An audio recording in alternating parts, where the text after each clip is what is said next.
Inggih matur sembah nuwun. Gending pepeleng niku wau padha karo gending elik-elik. Dadi barang sing kapeben ndang padha eling. Rak ya ngono to Mas Mio. Ah, jan leh nyauri leh sigrak. Tenan.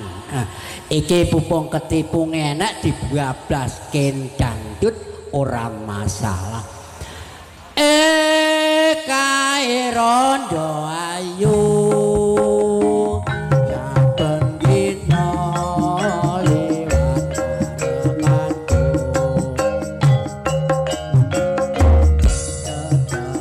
cir kuning aduh kulitane mukire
Jos, walah.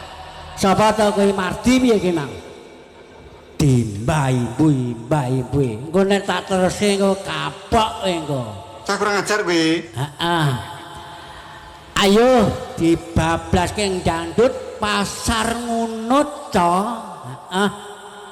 pasar ngunut udan deres mendunge campur pedhot aku ngiyup nang emper pasar ngunut mlebu pasar jarene tuku tahu mesetino tani ora metu tak goleki pasar wis katon sepi tako dagangan dikukuti tak goleki sakore pasar sapi pacarku ilang dikondol bantik sapi pacarku ilang jero pasar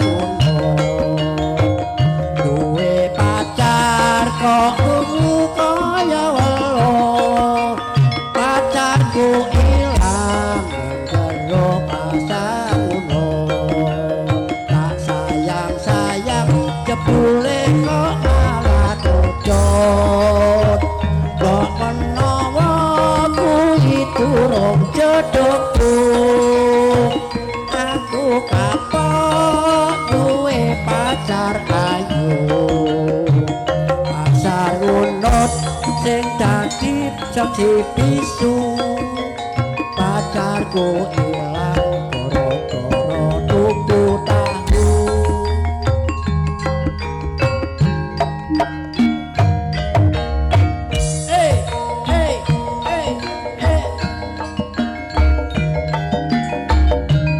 ayo wong ayu dibantu wong ayu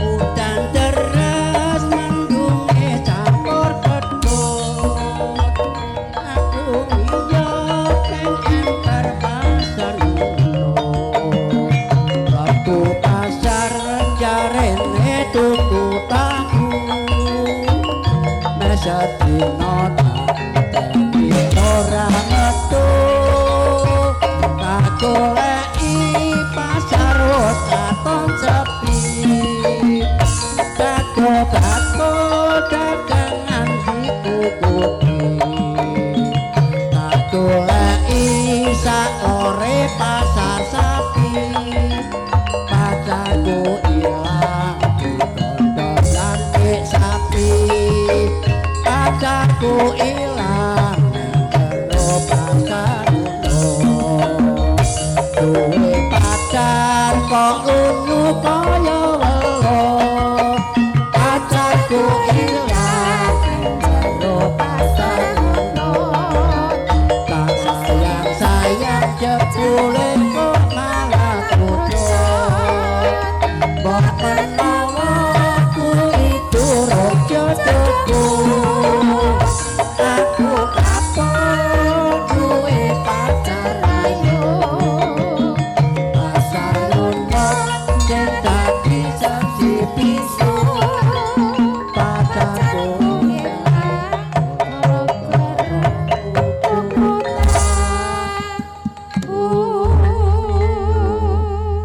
matur sembah nuwun kunjuk dumateng para bapak para ibu tamu undangan ingkang katemben rawuh namung saged ngaturi sugeng rawuh parandene ingkang sampun rawuh kasekecakna anggenipun ngresepi dedaharan ingkang sampun sumedya panjenenganipun punden kawula Bapa Sutris nggih enjing-enjing menika ngunduh temanten ingkang dipun amiwaha atmajane kakung lho nggih panjenenganipun Mas Yoga mila kanthi menika kunjuk dumateng para kadang undangan bilih ing benjing katuran rawuh radi enjing mekaten aturipun nuwun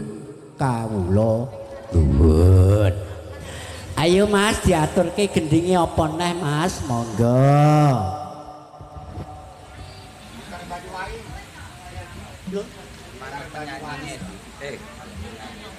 Oh, nggih. Monggo Mbak Yu.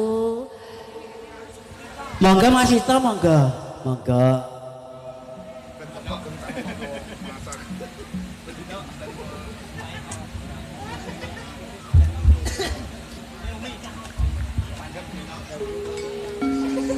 Ayo Mbak Umi apa Mbak? Apa iki yo? Dalam pripun? Mbak Dewi iki giliran Mbak Dewi apa Mbak Ayu Oh Mbak? maten. Ya. Wong golek perkara. Aja to. Wis sore rada sigrak rita. Yo. Piye to ki?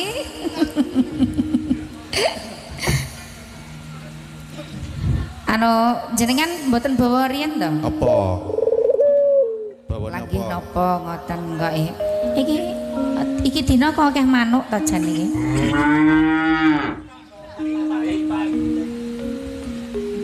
Nggih. Mburi iki njaluk aja Rin. Lah Kok nggih. sanu protes kok. Papre. Iki napa ngrasakaken kangeni ati mawon? Ya. Oke. Pelok duet kali Pak Oke. MC. Oke. Orang ngono nggawa MC ki ya ditanjakkan barang. Yo wis Iki kesel. kok ya. Entek wisan tak entekne jog diingi. Lah kapan pun entekne kuwi lho. Ayo. Yo.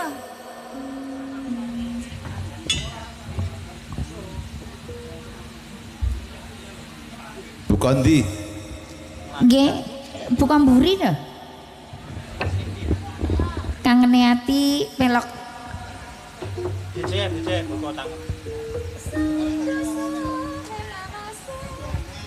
Buka keceluk.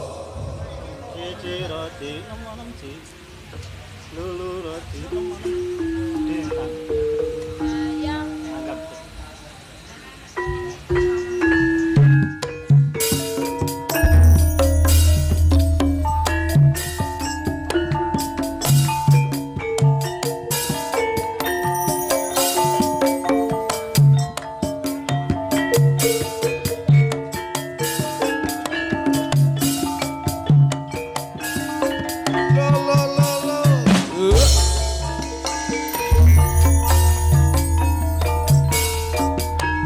Sawindu suwe lawase kowe lunga ora pamit aku. Do wong ayu pepujanku. Hatiku susah mong kangen sliramu.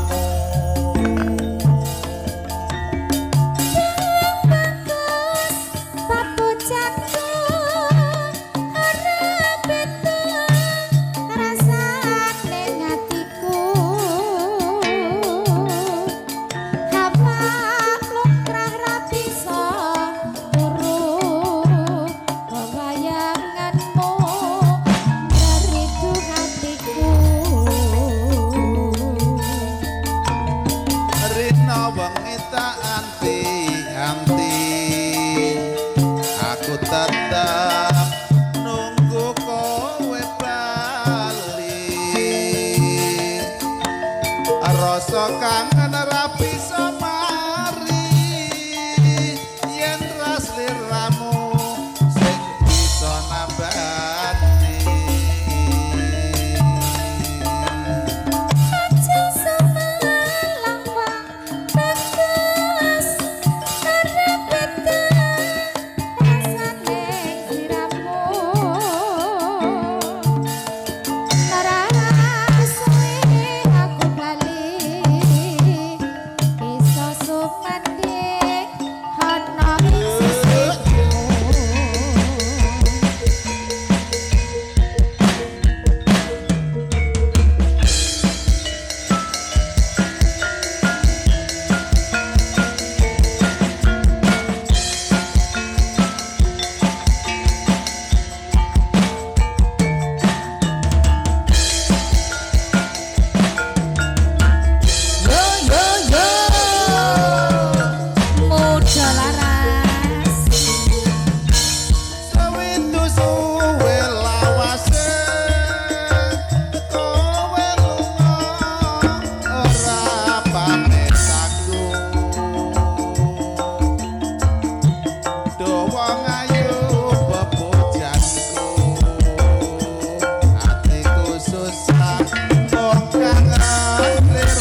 laras. Muda laras. Ngono ya alhamdulillah kae. Atur ya. Yuk. Alhamdulillah ki maksudnya ki aku ki dijauhi karo Sindomah ngono lho. Kok ngono. Oh, biasane ki aku ki ora tau dicangking kok. Lah kowe tekno ya ditelepon ya ora kena nomere Oh, ganti. alah. Lah ngono kudu tanggap sasmita. Ya aku lo mati ke lo. Aja semalang bagus tresno kowe ora kapalayo ora suwe aku balik bisa supate warna sisihmu.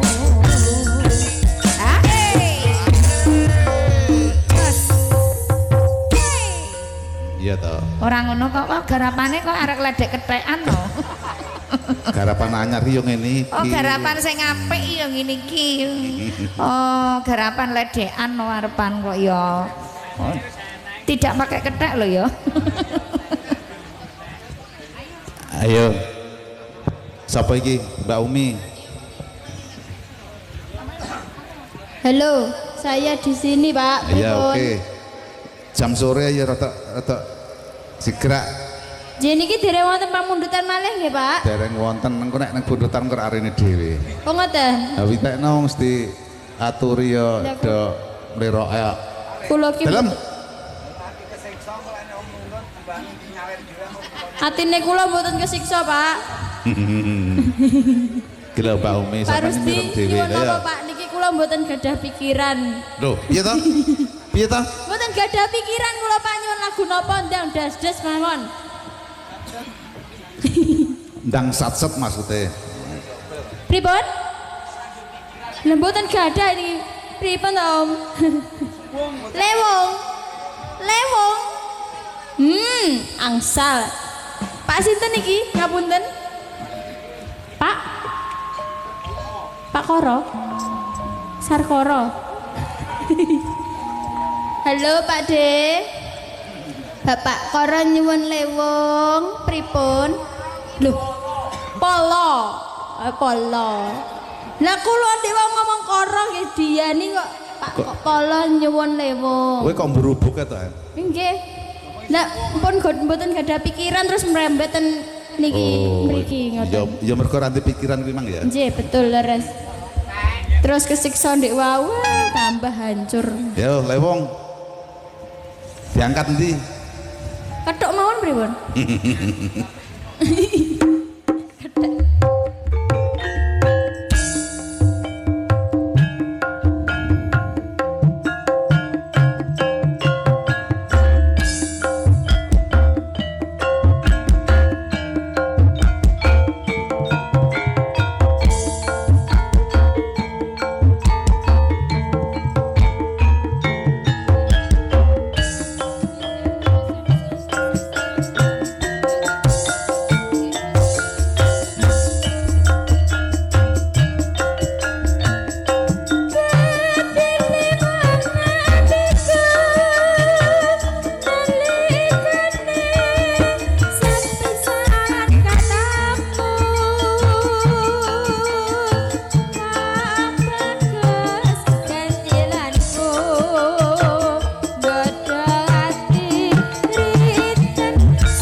iki senggake, Pak.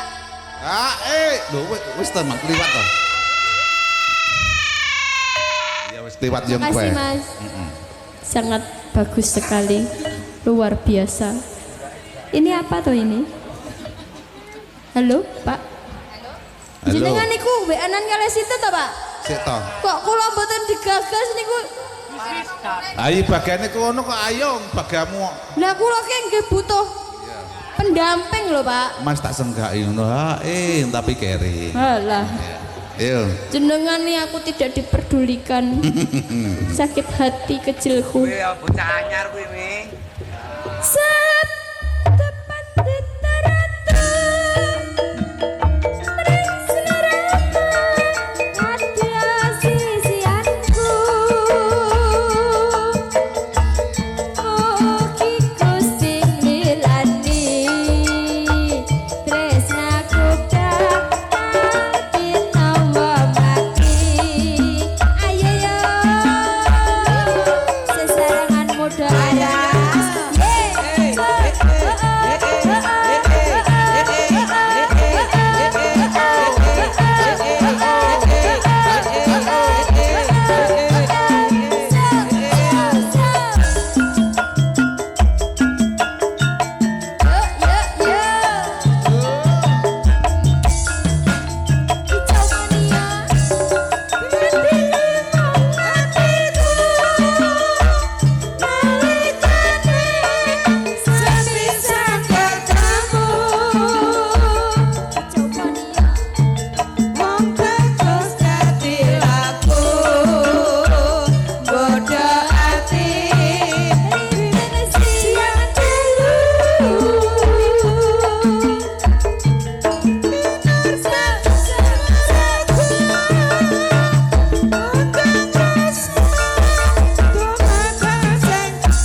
Jenengan mboten senggak to?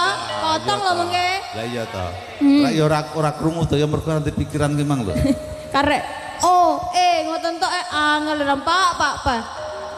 Ki bae krungu apa ora to, Om? Mboten no. Masalah. Bocah iki. Monggo. Yuk. Sabda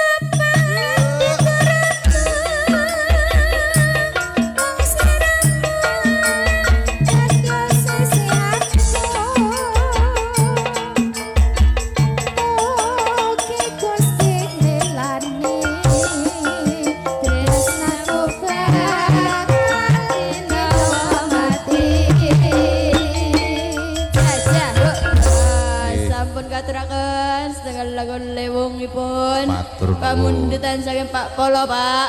Nah, bener. Matur suwun. Ya wis Pak Polo ngono genah ngono. Nggih. Tapi kula mboten dipolo to, Pak. Iya. Kula niki pun leres to, Pak. Lagune leres niki to, Pak. Nggih, pun, monggo. Nggih, leres. Nggih. Pakde. Monggo Mas, monggo. Niku bapake nyon gala-gala napa saged? Gala-gala. Nggih. Gampang Oh, kuwi, gampang monggo. Gala-gala. Dipinangkani mawon nggih, Pak De. Oke. Kali jenengan duwete? Iya. Oke. Kula nyuwun kicau mania nggih angsal. Oh, lah. Nek sing njaluk cahayu ku wis to, lah apa wis tak wae. Napa keong racun ngoten? Nggih. Nggih, Pakde. Niki wau sampun kencan nggih kalih Mas Mio. Nggih. Kan mangke Mas Mio jam 4 ngene ku persiapan nggih. Oh, Nggih. ngaten. Mangke. Iya.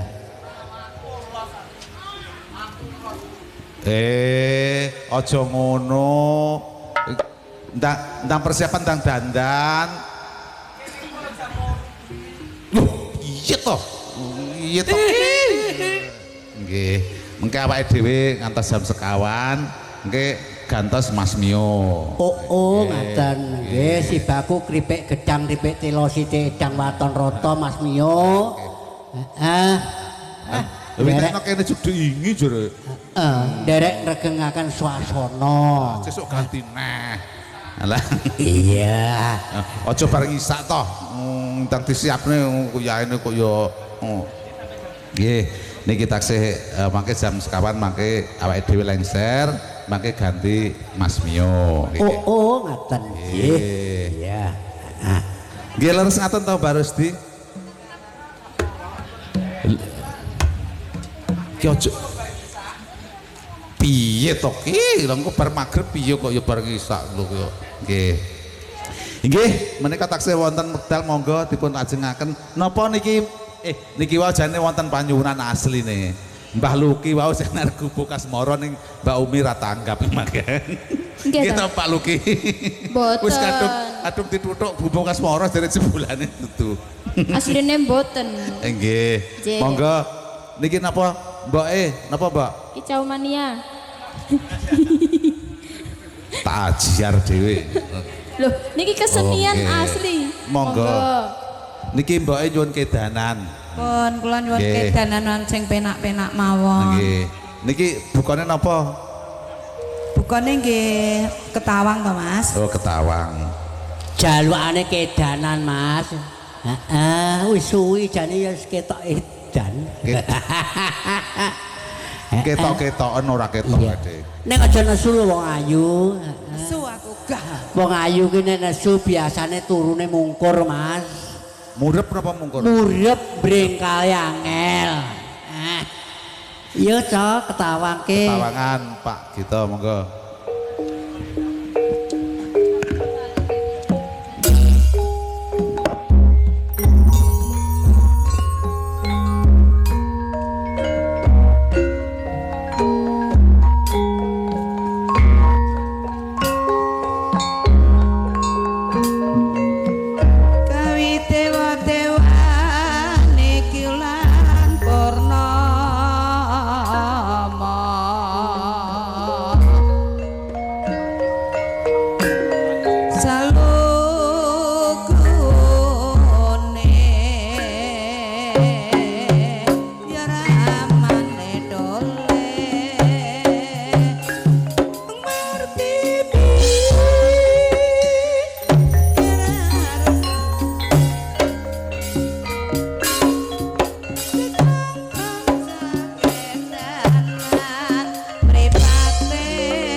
Ya toh, mboten senggak toh.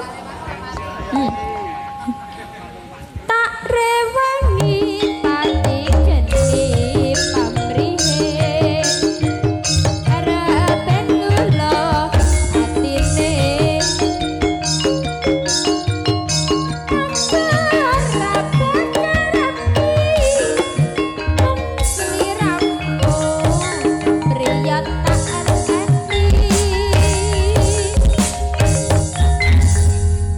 Nggih. Sembah nuwun nggih danan. Niki ngeten Pak De Dono. Iya. Niki mangke mbak-mbake niki mangke sore sik majune. Oh, ngono ya. Kayak niku aku juk isuk jujur e. Oh, ngaten, Mas. Juk isuk 200. Oh, nggih. Iya tos 200 to, Ora ngatu cak kono kok. Iya. Larane mangke maju malih ya persiapan dulu nggih monggo lengser yen mboten napa-napa tapi niki mangke tesih salagon nggih. Salagon. Nah, salagon niki mangke sesideman. Ibaripun salagon mangke monggo persiapan niki mangke modal laras lengser mangke gantos acarane Mas Mio. Mbak Umi engko sik tampil neh. Kalian jenengan toh? Nah, yo piye toh? Nggih. Oh ngaten, nggih. Niki gending ingkang pungkasan Pak De. Mangke lagone sesedeman, sasampunipun menika mangke kanca-kanca modal laras lengser untawis benjing maju neh. Nggih. Monggo niki sesedeman monggo dipun aturaken rumiyin Mbak Dewi. Oh nggih. Monggo sesedeman terus tresno sesideman.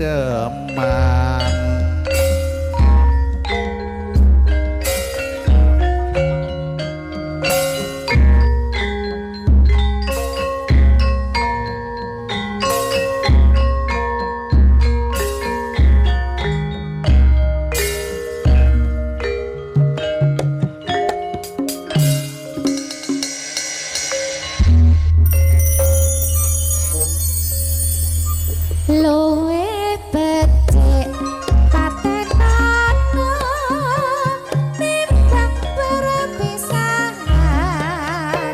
lan tiang selesnya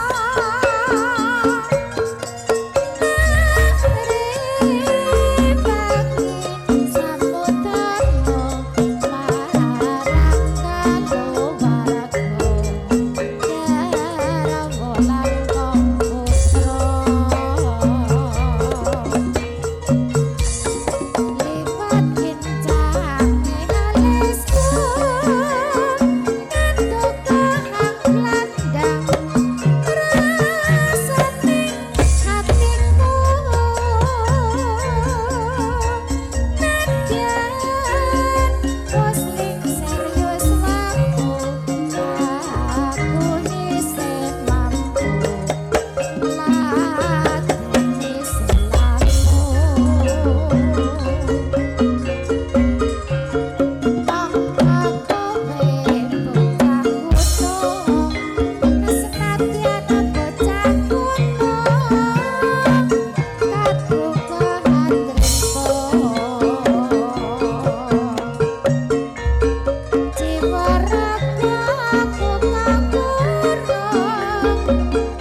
Inggih. Sembah nuwun.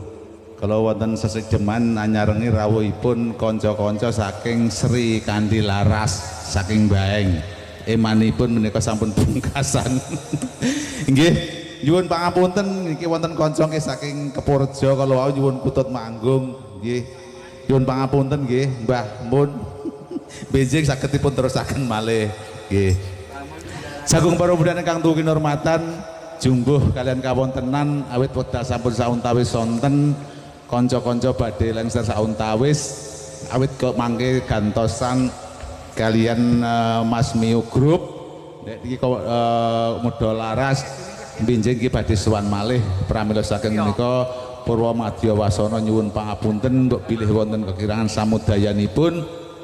Monggo adicara sonten menika kita sub sarengan kanthi wasana hamdalah alhamdulillahirabbil alamin. Nyuwun pangapunten surat dirajayangrat lebur dening pastuti. Assalamualaikum warahmatullahi wabarakatuh. Nuwun.